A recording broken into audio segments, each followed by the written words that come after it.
In this section, we will cover wheel nut installation as well as the SKF lug locking device, which is used on hub-piloted wheels. We will not cover stud-piloted mountings. Before you begin, remove all foreign material to ensure the drum fits the drum pilot properly. Always follow the manufacturer's instructions for installation. The brake drum must be fully seated on the drum pilot and against the hub face during and after installation of the wheel. Take care not to get any lubricant or anti-corrosion material on the flat area of the hub, drum, and wheels where they mate. Apply 2 drops of oil between the nut and flange washer and 2 drops of oil to the last few threads of the stud. Lightly lubricate the hub pilots to ease installation and later removal. Before installing the drums and wheels, rotate the hub so one of the wheel pilot bosses is at the 12 o'clock position. Then reinstall the brake drum and wheel by following the manufacturer's instructions. Next, place the wheel into position. Start with 1 or more nuts to hold the wheel and drum into position.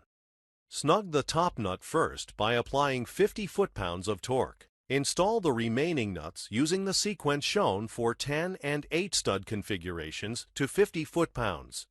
Then retorque to 450 to 500 foot-pounds following the same sequence. Always use a calibrated torquing device to ensure proper clamp load is achieved. Clamp load is the amount of force created by the wheel stud and nut. For instance, with an M22 by 1.5 stud and nut on a 10-hole system, there is approximately 50,000 pounds of force when properly torqued to 500 foot-pounds. Warning: it is extremely important to maintain proper clamp load to avoid wheel nut and/or stud failure, which could end in catastrophic wheel end separation. Recheck the torque or lug lock position after 50 to 100 miles. Any replacement hardware should be equivalent to the original equipment part. SKF offers the OEM SecureX wheel nut by Metform, which meets the Society of Engineers standard SAE J1965 torque and tension requirements to ensure proper wheel assembly is achieved.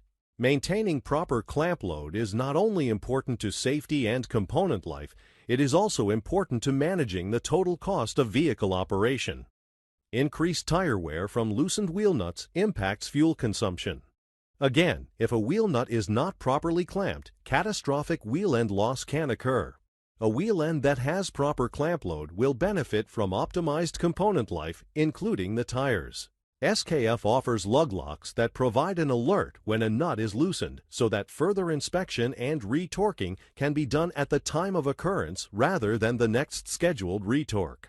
The SKF lug lock, available in 33mm and 38mm sizes, fits virtually all wheel nuts in North America. It is a very inexpensive way to improve your cost of operation. It also has a backstop so that the nut doesn't continue to loosen and potentially fall off. Be sure the wheel nut area is rust-free.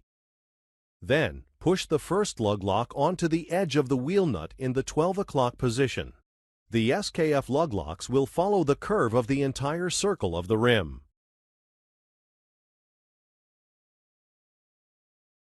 Working counterclockwise, install the lug locks onto the remaining wheel nuts, ensuring each lug lock clicks into the previous one until the ring is complete. Using the palm of your hand, push each lug lock onto the wheel nut until the outer face of the lug lock is flush with the outer wheel nut face. This leaves a 1/4 to 1/2 inch gap between the lug lock and the rim. Do not push the lug lock all the way onto the wheel nut. It can make removal difficult. Wheel end maintenance is now complete. In the final section, we will review the key points of wheel end maintenance and show you how to access additional maintenance and repair information from SKF's TFO program.